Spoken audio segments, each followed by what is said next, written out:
ஆண்டவரே, இந்த நாள் ஆராதனை அடியே நம்ம கரங்களில் ஒப்பு கொடுக்கிறேன். என்னை நீர் மறைத்த ஆண்டவரே, நீர் வெளிப்படுவீராக. ஆண்டவரே, உடைய வார்த்தை நாங்கள் எல்லோரும் கேட்க கர்த்தர் உதவி செய்வீராக. அப்பா, உடைய வார்த்தை கொண்டு நீர் எங்களோடு கூட நீர் பேசுங்க. ஆண்டவரே, எங்களை தாழ்த்தி ஒப்பு கொடுக்கிறேன். மாம்சம், என் எண்ணங்கள், ஆண்டவரே, என் சுயம் ஒன்றும் வெளிப்படாதபடிக்கு பரிசுத்த ஆவியானவர் மகிமையினாலே மூடி ஆண்டவரே, உம்முடைய வார்த்தைகளை கொண்டு நீர் எங்களோடு கூட நீர் பேசுவீராக. இந்த சத்தத்தை நாங்கள் எல்லோரும் கேட்க உதவி செய்வீராக. நீர் பேசும், நீர் பேசும், நீர் பேசும். ஆமென், ஆமென், ஆமென். கர்த்தர் நல்லவர். எத்தனை பேர் நீங்கள் சந்தோஷமாக இருக்கிறீங்க? கர்த்தர் தாமே இந்த ஆண்டிலே, இந்த 10வது மாதத்திலே, கர்த்தர் 1வது வாரத்திலே நம்மை கொண்டு வந்து இருக்கிறார். இந்த கர்த்தருக்கு நான் நன்றி செலுத்துகிறேன். ஒவ்வொரு நாளும் கர்த்தருடைய சித்தம் நம்மளுடைய வாழ்க்கையில் நிறைவேறி கொண்டு இருக்கிறது. கர்த்தர் நம்மை நடத்தி கொண்டு இருக்கிறார். நாட்களும் ஓடிக்கொண்டு இருக்கிறது, வருகையும் சம்பித்து கொண்டு இருக்கிறது. இதை இடைப்பட்ட இந்த வேளையிலே ரொம்ப ஆயத்தமாக இருக்க வேண்டும். கர்த்தருடைய சமூகத்தில் நம்ம ஒப்பு கொடுத்து இருக்க வேண்டும். ஆண்டவருடைய மகிமை எல்லாவற்றையும் பெற்றுக்கொண்டு கர்த்தரை மகிமைப்படுத்த வேண்டும். கர்த்தர் நம்மளை ஆசீர்வதிப்பாராக.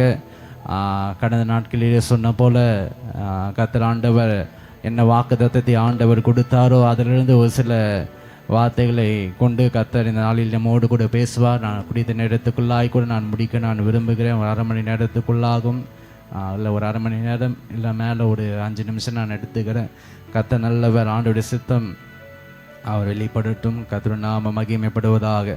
யாராவது ஒரு வாசிக்கிறீங்களா?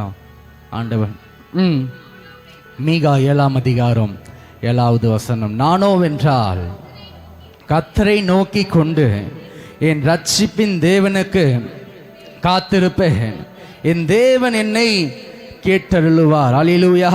கர்த்தர் நல்லவர். வசனம் சொல்லுகிறது இங்கு, நானோவென்றால் கர்த்தரை நோக்கி கொண்டு என் ரட்சிப்பின் தேவனுக்கு காத்திருப்பேன். என் தேவன் என்னை என்ன பண்ணுவார்? கேட்டருள்வார் என்று ஆண்டவர் இந்த வார்த்தை ஆண்டவர் இந்த மாதத்துக்கு நமக்கு அவர் வாக்கு கொடுத்திருக்கிறார். கடந்த நாட்களில் நம்ம இதில் தியானித்தோம். என்னென்ன வார்த்தைகள் நம்ம தியானித்தோம்? ஒரு சில காரியத்தை கர்த்தர் தொடர்ச்சியாக பேசினா பாயிண்ட் வச்சு கூட இல்லை. இதில் இத்தனை பாயிண்ட் இருக்குது. ஆனால் ஒரே ஒரு காரியத்தை மாத்திரம் என்ன பண்ணோம் பார்த்து, இந்த நானோவென்றால் சொல்லுகிற அந்த வார்த்தை படி நம்ம என்ன பண்ணோம் கடந்த நாட்களிலே தியானித்தோம். ஆண்டவர் சமூகத்தில் காத்திருக்கிறதை குறித்து நம்ம என்ன பண்ணோம் பார்த்தோம். எல்லா இடத்திலும் என்ன பண்ணக்கூடாது, காத்திருக்கக்கூடாது. காத்திருக்க வேண்டிய ஒரு இடம் இருக்கிறது. அந்த இடத்துல நம்ம அமர்ந்து காத்திருக்க வேண்டும். ஜபிக்கிற ஒரு இடம் இருக்கிறது. அந்த இடத்துல அமர்ந்து நம்ம என்ன பண்ண வேண்டும்? ஜபிக்க வேண்டும். ஸ்தோத்திரிக்கு நம்மளிடத்தில் இருக்கிற இருள் வெளிச்சம் இருளாகாதபடிக்கு நான் பண்ண எச்சரிக்கையாக இருக்க வேண்டும், ஆயத்தமாக இருக்க வேண்டும். ஏன்னா பூமி இருளாக இருக்கிறது, பாவமாக இருக்கிறது. அதில் கர்த்தர் நம்மளை தெரிந்தெடுத்திருக்கிறபடினால உலகத்தாரை போல இல்லாமல், உலகத்தில் இருக்கிற ஜனங்களை போல நம்ம இல்லாமல், ஆண்டவர் விசேஷித்த கிருபையினால நம்மை அவர் தெரிந்தெடுத்திருக்கிறார், நம்மை பரிசுத்தப்படுத்தியிருக்கிறார், நமக்கு அவர் ரட்சிப்பை கொடுத்து கொண்டே இருக்கிறார். அதனால நம்மளிடத்தில் பாவம் இருக்காது நான் விசுவாசிக்கிறேன். அதனால தான் வசனம் சொல்லுகிறது இங்கே, நானோவென்றால் கர்த்தரை நோக்கி கொண்டு என் ரட்சிப்பின் தேவனுக்கு காத்திருப்பேன். நீங்க வசனம் சொல்லுகிறது, நானோவென்றால் உலகத்தாரை போல இல்லாம, உலகத்தில் இருக்கிற ஜனங்களை போல இல்லாம, மற்றவர்களை போல இல்லாம நான் என் கர்த்தரை நோக்கி என்ன பண்ணுவேன்? காத்திருப்பேன். அடுத்தது ஆண்டவர் சொல்லுவேன், என் தேவன் என்னை என்ன பண்ணுவார்? கேட்டருள்வார். என் தேவன் என்னை என்ன பண்ணுவார்? விசாரிப்பார். ஏன் காத்திருக்கிறேன்னு சொல்லி ஆண்டவர் என்ன பண்ணுவார்? விசாரிப்பார். ஆண்டவரை நோக்கி கூப்பிடும்போது, ஆண்டவர் சமூகத்தில் ஜெபம் செய்து ஆண்டவரை நோக்கி கூப்பிடும்போது கர்த்தர் என்ன பண்ணுவார்? ஜெபத்தின் நிமித்தமாக, வார்த்தைகள் நிமித்தமாக, வேதத்தின் நிமித்தமாக அவன் நம்மோடு கூட கர்த்தர் பண்ணுவா, பேசுவா. நம்மோடு கூட கர்த்தர் பண்ணுவா, பேசுவா. நம்ம பேசினா நிச்சயமா என்ன பண்ணுவாங்க? பேசுவாங்க. ஆண்டவன் என்ன பண்ணுவா? நிச்சயமாய் பேசுவா. ரொம்ப காத்திருக்கணும், ரொம்ப காத்திருக்கணும். ஆண்டவர் சமூகத்தில் காத்திருக்கும் போது கர்த்தர் என்ன பண்ணுவா? நம்மோடு கூட பேசுவா. இந்த இடத்துல இந்த மனிதனை குறித்து பார்க்கும்போது, எதனால் ஆண்டவர் இந்த வார்த்தை கொடுக்கும்போது இந்த மீகால இந்த 7வது அதிகாரத்தில் இந்த 7வது வசனம் ஏன் சொல்லப்பட்டிருக்குதுன்னு சொல்லி பார்க்கும்போது, இஸ்ரவேல் ஜனத்தார் பாவம் செய்ததுனால அவங்க சிறையிருப்பில் இருக்கும்போது, பாவத்தில் இருக்கும்போது கர்த்தர் அவர்களை மீட்டெடுக்கும்படிக்காக என்ன பண்ணுகிறார்? ஆண்டவர் இந்த வார்த்தையை கொடுக்கிறார். ஆண்டவர் அவங்களை மீட்டு எடுக்கும்படிக்காக, இஸ்ரவேல் ஜனத்தாருடைய சிறையிருப்பை திருப்பும்படிக்காக, அடிமை தனத்திலிருந்து வெளியே வருவதற்காக ஆண்டவர் என்ன பண்ணுகிறார்? இந்த வார்த்தை என்ன பண்ணுகிறார்? கொடுக்கிறார். அடிமை தனத்தில் நம்ம வாழ்க்கையை முடிந்துடும் நம்ம நினைப்போமா? இல்லை என் வாழ்க்கை இப்படியே கஷ்டமாக இருப்போம் நம்ம நினைப்போமா? இல்லை, ஒரு நாள் நம்ம என்ன பண்ண வேண்டும்? விடுதலை பெற வேண்டும். ஒரு நாள் நம்ம என்ன பண்ணணும்? சுகமாக இருக்கணும். எல்லா நாளும் எனக்கு பலவீனங்கள் என்ன பண்ணக்கூடாது, வரக்கூடாது. எல்லா நாளும் எனக்கு சமாதானம் இல்லாத நாளாக என்ன பண்ணக்கூடாது, இருக்கக்கூடாது. ஒரு நாள் ஆச்சு சமாதானம் இருக்கணும் நம்ம என்ன பண்ணுகிறோம், நினைக்கிறோம் இல்லையா? இன்னைக்கு இந்த நாள் எனக்கு சமாதான நாளாக இருக்கணும், இந்த நாள் எனக்கு ஆசீர்வாதமான நாளாக இருக்கணும் என்ன பண்ணுறோம், நினைக்கிறோம். அதே போல தான் இந்த இஸ்ரேல் ஜனத்தை என்ன பண்ணுறாங்க? அடிமைத்தனத்தில் இருக்கிறாங்க. யாரும் முன் வராத போதில், யாரும் இந்த அடிமைத்தனத்திலிருந்து வெளியே வரணும்னு என்று என்ன பண்ணல, நினைக்கல. ஆனால் வேதனைப்படுகிறாங்க. இந்த மீகா என்ன பண்ணுகிறான்? அவன் சொல்லுகிறான், நானோ வென்றால் கர்த்தரை நோக்கி கொண்டு என் ரட்சிப்பின் தேவனுக்கு காத்திருப்பேன், என் தேவன் என்னை என்ன பண்ணுவா, கேட்டருளுவார். ஆண்டவன் என்ன பண்ணுவார், கேட்டரு. யாரும் முன் வராத நேரத்தில் இந்த மீகா முன்வருந்து ஆண்டவர் சமூகத்தில் என்ன பண்ணுகிறார், ஜெபம் செய்கிற அந்த ஜெபங்களை கர்த்தர் என்ன பண்ணுகிறார், கேட்கிறார். கேட்டு என்ன பண்ணுகிறார், அந்த அடிமைத்தனத்திலிருந்து, அந்த சிறை இருப்பிலிருந்து கர்த்தர் என்ன பண்ணுகிறார், விடுதலை கொடுக்க. ஏன் தெரியுமா? கர்த்தராகிய ஆண்டவர் உடன்படிக்கை அவன் என்ன பண்ணியிருக்கிறார், செய்திருக்கிறார். ஜனங்களோடு கூட என்ன பண்ணியிருக்கிறார், அவ உடன்படிக்கை செய்து கொண்டிருக்கிறார். ஆபிரகாமோடு கூட கர்த்தர் எப்படி உடன்படிக்கை செய்தாரோ, இஸ்ரவேல் ஜனத்தாரோடு கூட கர்த்தர் என்ன பண்ணியிருக்கிறார், உடன்படிக்கை செய்திருக்கிறார். அவர் நம்மோடு கூட கர்த்தர் என்ன பண்ணியிருக்கிறார், உடன்படிக்கை செய்திருக்கிறார். ஏன் ஆண்டவர் அவங்களை சிறை இருப்பில் கொண்டு போனார் சொல்லி பார்க்கும்போது, அவங்க கர்த்தருக்கு என்ன பண்ணல, கீழ்ப்படியலை. கர்த்தருடைய கட்டளைகளுக்கு கீழ்ப்படியலை, கற்பனைகளுக்கு கீழ்ப்படியல. என்ன கீழ்ப்படியலன்னா, ஆண்டவர் தெய்வமாய் கர்த்தர் ஒருவரே ஆராதிக்கணும்னு என்ன பண்றார், ஆண்டவர் சொல்லியிருக்கிறார் கட்டளை. இந்த வார்த்தையை அவங்க என்ன பண்ணினாங்க, மீறினாங்க. ஆண்டவரை மறந்து வேற ஒரு தெய்வங்களை என்ன பண்ணாங்க, தெரிந்து கொண்டதுனால, ஆண்டவருக்கு கீழ்ப்படியாமல் போனதுனால இஸ்ரவேல் மக்களையும் கர்த்தர் என்ன பண்ணினா, அந்த அடிமைத்தனத்துக்குள்ளாக அவங்க வாக்குத்தத்தத்தை இழந்து போனாங்க. கர்த்தர் நல்லவன். தொடர்ந்து நான் ஒரு சில வார்த்தைகளை நான் தியானிக்கிறேன். பாவம் செய்ததுனால தான் இஸ்ரவேல் ஜனதா சிறைப்பட்டு போனாங்க. அந்த பாவத்திலிருந்து திரும்பும் போது கர்த்தர் என்ன பண்ணுகிறார், வார்த்தைகளை என்ன பண்ணுகிறார், கேட்கிறார். ஆண்டவர் சமூகத்தில் ஜெபிக்கும் போது கர்த்தர் நம்மளுக்கு உண்டான வாக்குகளை ஆண்டவர் என்ன பண்ணுகிறார், கேட்கிற தேவனாய் இருக்கிறார். எஸ்ரா 9ஆம் அதிகாரம்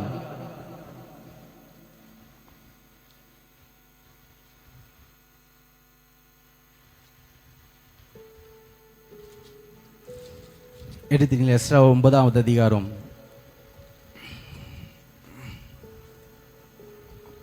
4 வாசிங்கம்மா. அப்பொழுது சிறை இருப்பில் இருந்து வந்தவர்களுடைய குற்றத்தின் நிமித்தம் இஸ்ரவேலின் தேவனின் வார்த்தைகளுக்கு நடுங்குகிற யாவரும் என்னோடு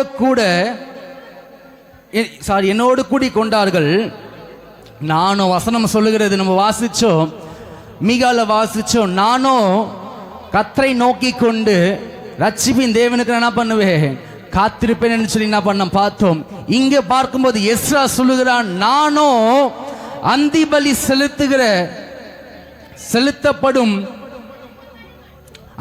செலுத்தப்பட மட்டும் திகைத்தவனாய் உட்கார்ந்திருந்தேன். அந்தி பலி செலுத்துகிற நேரத்திலே நான் துக்கத்தோடு எழுந்து கிழித்து கொண்ட வஸ்திரத்தோடு சால்வையோடும் முழங்கால் படியிட்டு என் கைகளை என்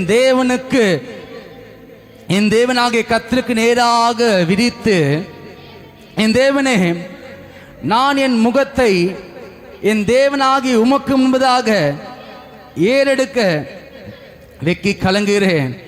எங்கள் அக்கிரமங்கள் எங்கள் தலைக்கு மேலாக பெருகிற்று, எங்கள் குற்றம் வான பரியந்தமும் வளர்ந்து போயிற்று. இந்த வசனத்தை நம்ம வாசிக்கும் போது நம்ம என்ன பண்ணோம் பார்த்தோம். எஸ்ரா வென்றால், அவனோ வென்றால் அந்தி பலி செலுத்துற அந்த நேரம் வர வரைக்கும் அவன் என்ன பண்ணி கொண்டிருந்தான், காத்து கொண்டிருந்தான். வசனம் நம்ம வாசிச்சோமா இல்லையா?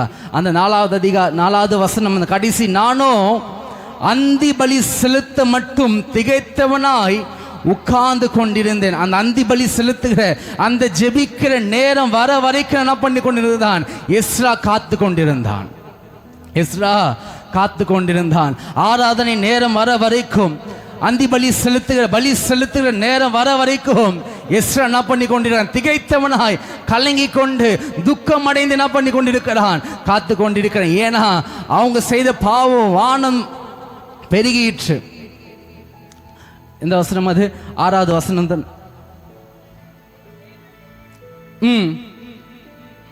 என் தேவனை நான் உமக்கும்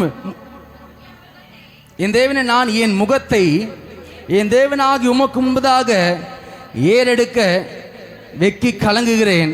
எங்கள் அக்கிரமங்கள் எங்களுக்கு தலைக்கு மேலாக பெருகிற்று. எங்கள் குற்றம் வானம் பரியந்தமும் வளர்ந்து போயிற்று. பாவம் பெருகிடுச்சு, குற்றம் அதிகரித்திருந்தனால எஸ்ரா இந்த காரியத்தை பார்க்கும்போது எல்லாரும் பாவம் செய்திருந்தா நிச்சயமா என்ன பண்ணுவாங்க? ஆண்டவர் என்ன பண்ணுவார்? அடிப்பார். எல்லாரும் பாவம் செய்து இருக்கும்போது எல்லாரும் என்ன பண்ணுவாங்க? பாவம் செய்து இருக்கிறதுனால, எல்லாரும் குற்றம் செஞ்சு இருக்கிறதுனால ஆண்டவர் என்ன பண்ணுவார்? தண்டிப்பார். ஒருத்தர் அவங்களுக்காக ஜெபம் பண்ணுவார்கள் சொல்லி ஆண்டவர் என்ன பண்ணியிருந்தார்? பார்த்து கொண்டிருக்கிற எஸ்ரா என்ன பண்ணுகிறான்? முன் வருகிறான். அந்தி பலி செலுத்துகிற அந்த நேரத்தில் முன் வந்து ஆண்டவரை நோக்கி என்ன பண்ணி கொண்டிருக்கிறான்? ஜெபம் பண்ணுகிறார். கர்த்தர் பாவத்தை என்ன பண்ணுகிறார்? மன்னிக்கிறதற்கு மனுஷகுமாரனுக்கு அதிகாரம் உண்டு. பாவம் செஞ்சுட்டும் ஆண்டவர் நம்மளை என்ன பண்ண மாட்டா? தண்டிக்க மாட்டா. செஞ்ச பாவத்துக்கு மனம் திரும்பும் போது கர்த்தர் அவர் இரக்கம் செய்கிற தேவனாய் இருக்கிறார். இங்கே பாவம் தலைக்கு மேலாக என்ன பண்ணுகிறது? பெருகிற்று. அக்கிரமம் தலைக்கு மேலாக பெருகி இருக்கிறது. அந்தி பலி செலுத்துகிற நேரம் வர வரைக்கும் எஸ்ரா என்ன பண்ணி கொண்டிருந்தான்? காத்து கொண்டிருந்தான். திகைத்தவனாக கலங்கி கொண்டு காத்து கொண்டிருக்கிறான் எஸ்ரா. அடுத்தது வாசிங்க 7வது வசனம். எங்கள் பிதாக்களின் நாட்கள் முதல் இந்நாள் மட்டும் நாங்கள் பெரிய குற்றத்திற்கு உள்ளாய் இருக்கிறோம். எங்கள் அக்கிரமங்களின் நிமித்தம் நாங்களும் எங்கள் ராஜாக்களும் எங்கள் ஆசாரியர்களும் இந்நாளில் இருக்கிறது போல அந்நிய தேச ராஜாக்கள் கையிலே பட்டயத்திற்கும் சிறையிருப்புக்கும் கொள்ளைக்கும் வெக்கத்துக்கும் ஒப்பு கொடுக்கப்பட்டிருக்கிறோம். செஞ்ச பாவத்தினால, செஞ்ச குற்றத்தினால எதுக்கு ஒப்பு கொடுத்திருக்கிறாங்களாம்? சிறையிருப்புக்கும் கொள்ளைக்கும் வெக்கத்துக்கும் என்ன பண்ணுகிறார்கள்? பட்டயத்திற்கும் என்ன பண்ணிருக்கிறார்கள்? இஸ்ரேல் ஜனத்தாரை என்ன பண்ணிருக்கிறார்? ஆண்டவர் ஒப்பு கொடுத்திருக்கிறார். இதிலிருந்து மனம் திரும்பும் போது என்ன பண்ணுறார்? செஞ்ச பாவத்தை பாவம் செய்கிறவன் வாழ்வடைவன் அறிக்கை செய்து விட்டு விடுகிறவனோ இரக்கம் பெறுவான். இங்கே ஆண்டவன் என்ன பண்ணுறான்? வந்து செஞ்ச பாவத்துக்காக இஸ்ரா ஜெபம் பண்ணும்போது அவங்களோட பாவத்தை கர்த்தர் என்ன பண்ணுகிறார்? மன்னிக்கிறார். 8வது வசனம் 9, 10 மட்டும் வாசிச்சுட்டு பார்க்கலாம். இப்பொழுதும் எங்கள் தேவனாகிய கர்த்தர் எங்கள் மேல்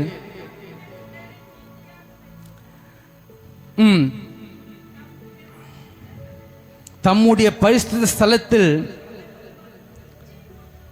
எங்களுக்கு ஒரு குச்சியை கொடுக்கவும், இப்படியே எங்கள் தேவன் எங்கள் கண்களை பிரகாசித்து எங்கள் அடிமை தனத்திலே எங்களுக்கு கொஞ்சம் உயிர் கொடுக்கவும், அவராலே கொஞ்ச நேரமாவது கிருபை, கொஞ்சமாச்சுன்னா என்ன பண்ணினது? கிருபை கிடைத்தது. கொஞ்சம் பேர் ஆச்சுன்னா என்ன பண்ணுறாங்க? உயிரோடு கூட இருக்கிறாங்க.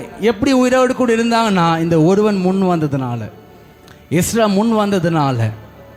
அந்த இஸ்ரேல் தேசத்தால் சிறைப்பட்டு கொண்டு இருக்கும்போது பட்டயத்திற்கும் கொள்ளைக்கும் சிறையிருப்புக்கும் வெக்கத்துக்கும் இந்த இஸ்ரேல் ஜனத்தாரை ஒப்பு கொடுத்திருக்கிற இந்த நேரத்தில் ஒருவன் என்ன பண்ணான்? முன் வந்து பலி செலுத்துகிற நேரத்தில், அந்தி பலி செலுத்துகிற நேரத்தில், ஆராதிக்கிற அந்த நேரத்தில் திகைத்தவனாய் ஆண்டவர் சமூகத்தில் கர்த்தரை நோக்கி பார்த்து அவன் ஜெபம் செய்ததுனால, அவன் பலியிட்டதுனால மீதம் இருக்கிற கொஞ்சம் பேருக்கு ஆண்டவன் என்ன பண்ணுகிறார்?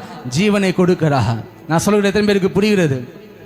மீதம் இருக்கிற கொஞ்சம் பேராவதுனா சமாதானத்தோடு கூட இருக்கட்டும், பரலோக ராஜ்யத்தில் பிரவேசிக்கட்டும், அவங்களுடைய பாவத்தை மன்னித்து கொஞ்சம் சுகமாக வாழட்டும். இவன் என்ன பண்ணுகிறான்? அவனை குறித்து யோசிக்காம ஜனங்களை குறித்து என்ன பண்ணான்? யோசிக்க ஆரம்பிச்சான். அதான் வசனம் சொல்லு, நானோ வென்றால் உலகத்தாரை போல நம்ம என்ன பண்ணிடக்கூடாது, இருக்கக்கூடாது. எல்லாரும் கஷ்டப்படுறாங்க, நம்மளும் என்ன பண்ணோம்? கஷ்டப்படுறோம். நம்ம இருப்போமா? இல்லை. ரொம்ப நல்லா இருக்கிறோம் என்ன பண்ணுகிறோம்? நினைக்கிறோம். எல்லாரும் நல்லா இருக்கிறாங்க, ரொம்ப மட்டும் ஏன் கஷ்டப்படுறோம்? நம்ம என்ன பண்ணுகிறோம்? இருக்கிறோம்.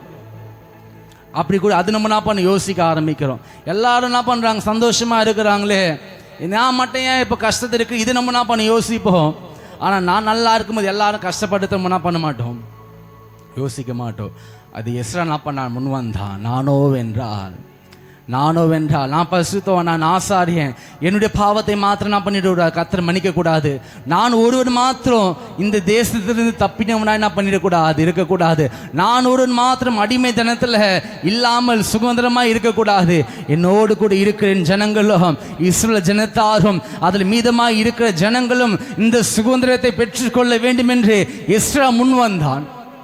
ஜெபிக்கிற நேரத்துக்கு அவன் என்ன பண்ணான், முன் வந்து ஜெபித்ததுனால கர்த்தர் மீதம் இருக்கிற கொஞ்சம் பேருக்கு என்ன பண்ண, கர்த்தர் உயிரை கொடுக்கிறார். மீதம் இருக்கிற கொஞ்சம் பேருக்கு கர்த்தர் என்ன பண்ணுகிறார், கிருபையை கொடுக்கிறார். எத்தனை பேருக்கு புரிகிறது? மற்றவர்களை போல நம்ம என்ன பண்ணக்கூடாது, இருக்கக்கூடாது. மற்றவர்களை போலவோ நம்ம என்ன பண்ணக்கூடாது, இருக்கக்கூடாது. நம்ம நாட்களும் என்ன பண்ணி கொண்டு இருக்குது, சமீபித்து கொண்டு இருக்கிறது. எப்போ ஆண்டோட வருகை, ரகசிய வருகை எப்போ இருக்கும் நம்மளுக்கு என்ன பண்ணாது தெரியாது. முடிஞ்ச வரைக்கும் நம்ம கூட இருக்கிறவங்க என்ன பண்ண வேண்டும், ஆயத்தப்படுத்த வேண்டும். முடிஞ்ச வரைக்கும் சொந்த பந்தங்களையும் சரி, சபையும் சரி, நண்பர்களையும் சரி நம்ம என்ன பண்ண வேண்டும், ஆயத்தப்படுத்த வேண்டும். கர்த்தர் எப்போ வேணாலும் என்ன பண்ணுவார், வருவார். அவர் வருகையில் கைவிடப்பட்டு இருப்போமானால் அந்தி கிறிஸ்துடைய வேதனை நம்மளுக்கு என்ன பண்ணும், கொடிதாக இருக்கும். அதில் தப்பிக்கலாம் என்ன பண்ண, நிச்சயமாக என்ன பண்ண அது முடியாது. சூசைட் பண்ணிக்கணும்னா நரகம் தான், வாய்ப்பில்லை. ஆண்டவர் சமூகத்தில் ரொம்ப காத்திருந்து ரொம்ப ஆயத்தமாக இருக்கும்போது, கற்பனைகளுக்கு கீழ்ப்படிந்து இருக்கும்போது அவர் நமக்கு ஜீவன் கொடுக்கிற தேவனாக இருக்கிறார். அவர் நமக்கு ஜீவன் கொடுக்கிறவராக இருக்கிறார். அந்த வசனத்தை வாசித்து முடிச்சிருங்க. 8, 9, 10. இப்பொழுதும் எங்கள் தேவனாகிய கர்த்தர் எங்களிலே தப்பின சிலரை பரிசுத்த ஸ்தலத்தில்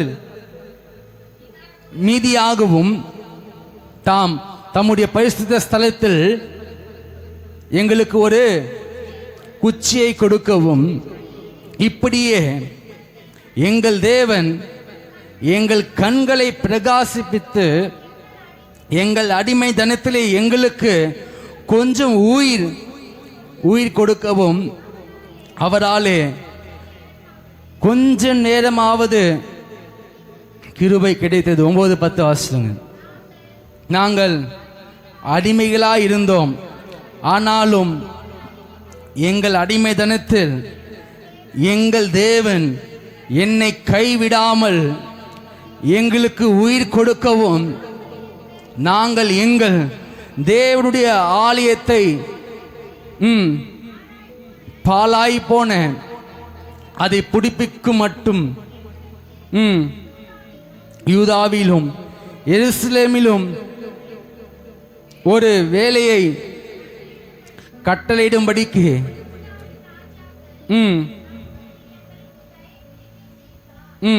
10. இப்பொழுதும் எங்கள் தேவனே, நாங்கள் இனி என்ன சொல்லுவோம்? தேவரீர்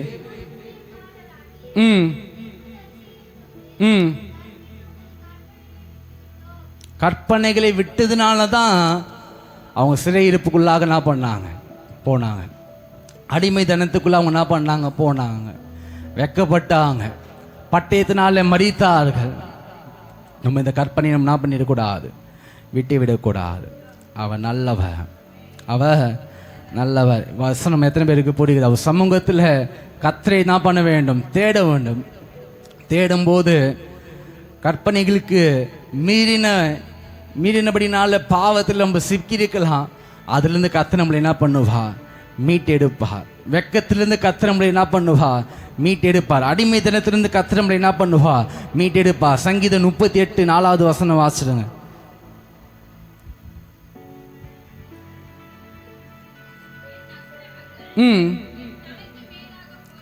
என் அக்கிரமங்கள் என் தலைக்கு மேலாக பெருகிற்று,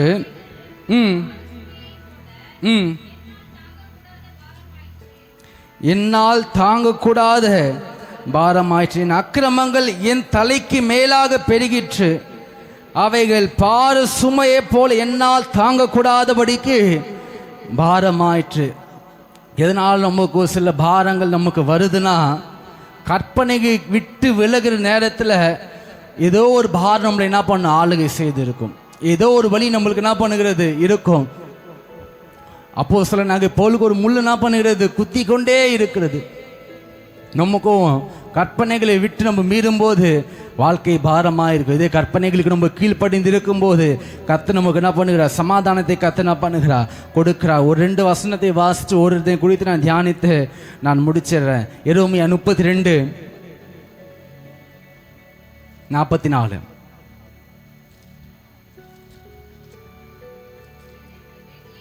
ம் ம் ம் ம் ம் ம் ம் ம் ம் ம் ம் உண்டாயிருக்கும். அவர்கள் சிறையிருப்பை திருப்புவேன் என்று கர்த்தர் சொல்லுகிறார். கற்பனைகளுக்கு மீண்டும் நம்ம கீழ்ப்படியும் போது கர்த்தர் என்ன பண்ணுகிறார், சிறையிருப்பை ஆண்டவனா பண்ணுகிறார், திருப்புகிறார். புதிய